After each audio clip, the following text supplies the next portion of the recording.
بسم اللہ الرحمن الرحیم۔ السلام علیکم ناظرین، میرا نام دعا ہے اور میں ایک شادی شدہ لڑکی ہوں۔ میری شادی کو 1 سے زیادہ سال گزر چکے ہیں۔ میں ایک پڑھی لکھی ہوں، انگلش میں ماسٹر کیا ہوا ہے۔ میں کافی ماہ تک ایک پرائیویٹ اسکول میں پڑھاتی رہی ہوں۔ میرا شوہر بھی پڑھا لکھا ہے مگر نوکری نہ ملنے کی وجہ سے آج بے روزگار ہے۔ گھر کا خرچہ چلانے کے لیے میں نے لڑکیوں کو گھر میں ٹیوشن پڑھاتی ہوں۔ میرے پاس زیادہ تر جوان لڑکیاں ہیں، چھوٹے بچے مجھ سے نہیں پڑھتے۔ میرے پاس 10 لڑکیاں ٹیوشن پڑھتی ہیں اور وہ بھی بہت شرارتی ہیں، سوائے ایک لڑکی کے۔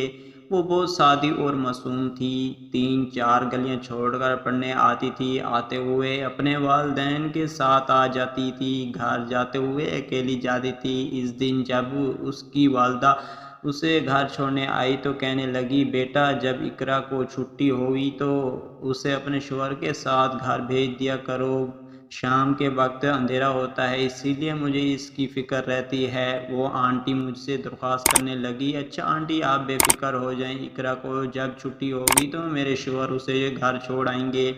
میں نے نرم انداز میں کہا، یہ ریاضی میں بہت کمزور ہے اور مضمون میں اچھی ہے، اسی لیے ریاضی پر وقت زیادہ لگائے۔ آنٹی نے مجھے ریاضی پڑھانے کا کہا، میں خود ریاضی میں کمزور تھی مگر میں نے ریاضی پر توجہ دینے کی حامی بھر لی کیونکہ وہاب ریاضی میں ماسٹر کیا ہوا تھا۔ آنٹی گھر چلی گئی۔ شام کے وقت میں نے سب بچیوں کو چھٹی دی اور وہاب کو کہا اقرا کو گھر تک چھوڑ آئے۔ وہ کہنے لگا کہ میں خود چلی جاؤں گی، لیکن میں نے پھر بھی وہاب کو اس کے ساتھ بھیج دیا۔ سب لڑکیاں بھی اس کے ساتھ ہی نکلی۔ وہاب گھنٹے بعد گھر واپس آئے۔ اتنی دیر کہاں لگا دی آپ نے وہاں؟ میں کھانے پر آپ کی منتظر تھی، دوست مل گیا تھا اسی لیے لیٹ ہو گیا ہوں۔ وہاب نے کہا، آپ کہیں ٹیوشن کیوں نہیں پڑھا لیتے؟ وہ اتنے پڑھے لکھے تھے، میں بھی تو پڑھا رہی ہوں نا۔ میں نے جناب کو بات کرتے ہوئے کہا۔ وہ منہ پھلا کر وہاں سے چلے گئے۔ اگلے دن سب لڑکیاں ٹیوشن پڑھنے آئی تو اقرا کا ٹیسٹ تھا تو میں نے وہاب کو اسے ریاضی پڑھانے کو کہا۔ وہ اسے الگ سے بٹھا کر پڑھانے لگا۔ سب لڑکیاں چپکے سے وہاب کی طرف دیکھ کر ہنسنے لگی۔ مجھے حیرت ہوئی، ان سے کیا پڑھائی پر توجہ دو، میں نے سب کو ڈانٹتے ہوئے کہا۔ وہ نظریں جھکا کر پڑھنے لگی مگر چوری نگاہوں سے وہ وہاب کی طرف دیکھ کر ہنس رہی تھی۔ وہ پہلی بار وہاب کو تو نہیں دیکھ رہے تھے، کئی بار دیکھ چکے تھے۔ پڑھائی مکمل ہونے پر سب لڑکیاں اپنے گھر چلی گئی اور وہاب اقرا کو چھوڑنے گیا۔ آج پھر گھر سے دیر واپس آیا تھا۔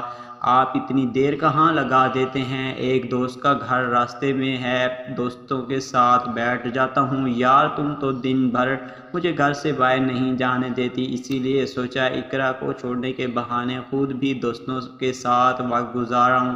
اور وہاب نے بے حد انداز میں کہا، جیسے اقرا کو گھر چھوڑ کر مجھ پر کوئی اتنا احسان کر رہا ہو۔ صوفے پر بیٹھ کر میری نظر اس کے پتلون کے سامنے والے حصے پر پڑی، وہ گیلی تھی۔ میں سوالیہ نگاہوں سے اسے دیکھنے لگی اور آنکھوں ہی آنکھوں میں پتلون کے بارے میں پوچھنے لگی۔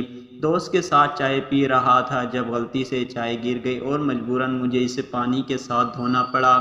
نہ جلن ہوئی؟ وہاب نے رکھے انداز میں جواب دیا۔ یہ لہجہ میرے لیے حیران کن تھا۔ اچھا بدل لینا کپڑے، میں نے اسے کپڑے بدلنے کا کہا۔ وہ کمرے میں چلا گیا۔ مجھے وہاب پر پورا یقین تھا کہ وہ مجھے دھوکہ نہیں دے سکتا کیونکہ ہم دونوں کی پسند کی شادی تھی۔ رات کے وقت بستر پر لیٹے تھے تو ہم کبڈی کھیلتے تھے، ایسے نیند نہیں آتی تھی، لیکن آج میں نے خود وہاب سے کھیلنے کا کہا تو وہ کہنے لگا میرا موڈ نہیں ہے، سر میں درد ہو رہا ہے۔ وہاب کے منع کرنے پر میں پریشان ہو گئی، نہ جانے کیوں انکار کر دیا، میرے دل کو گھائل کر گیا۔ اگلی صبح سب لڑکیاں پڑھ رہی تھیں مگر اقرا کا دھیان کہیں اور گیا ہوا تھا۔ میں غور سے اس کی جانب دیکھ رہی تھی۔ وہ ایک ہفتے میں بہت کمزور سی لگ رہی تھی۔ اقرا پڑھائی پر توجہ دو، کہاں کھو گئی ہو؟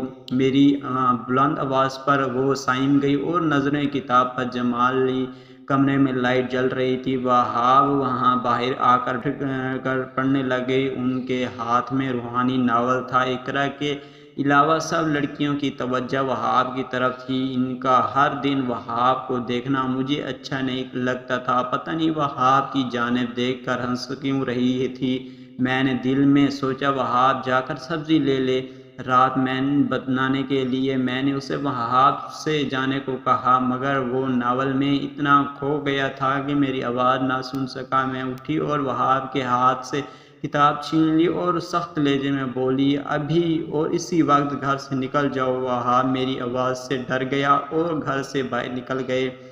آپ مجھے اپنے ہنسنے کی وجہ بتاؤ، تم سب ایسا کیا وہاب پر کون سا نیا پھل لگا ہوا ہے میرے شوہر کے ساتھ جو تم سب اسے دیکھ کر ہنس رہی ہو؟ میں نے سخت انداز میں پوچھا۔ سب لڑکیاں شرمندہ ہو گئی اور پڑھنے لگی اور اقرا کی جانب دیکھنے لگی۔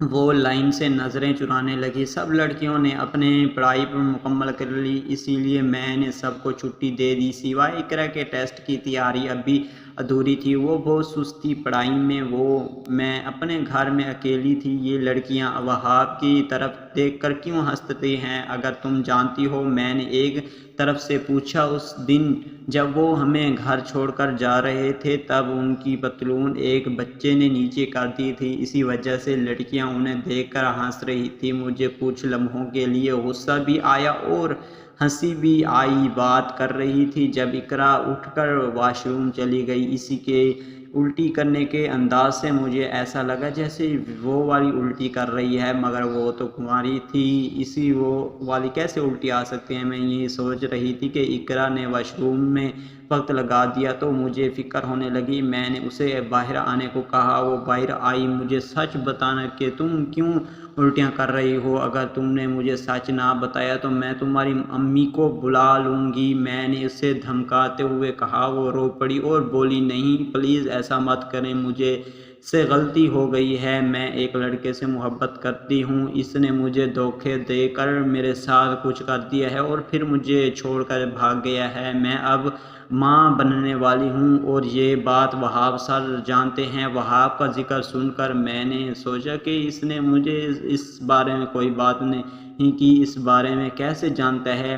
ابھی اسے بارے میں پوچھ رہی تھی کہ اپنا بچہ آپ کو دے دوں گی کیونکہ وہ آپ کبھی ماں نہیں بن سکتی۔ یہ سن کر میرے پاؤں تلے زمین نکل گئی، یہ بات میں نے خود نہیں جانتی تھی۔ وہاب جب گھر آئے میں نے ان سے اسی بارے میں پوچھا، وہ کہنے لگا، ہاں تم میں کوئی مسئلہ ہے اسی وجہ سے ہوں، میں اقرا کا بچہ لینا چاہتا ہوں، مگر مجھے کسی کا حرام بچہ نہیں چاہیے، جس کا گناہ ہے اس کو سنبھال کے رکھنا، غلطیاں جن کی ہو ازالہ بھی انہیں کرنا چاہیے۔ اقرا کی امی کو سچ بتا دیا اور اپنے شوہر کو سچ بتا دیا، اس لڑکے کو ڈھونڈ کر اس کی شادی اس سے کروا دی۔ غلط کام کرنے والے کا گناہ چھپانے کی بجائے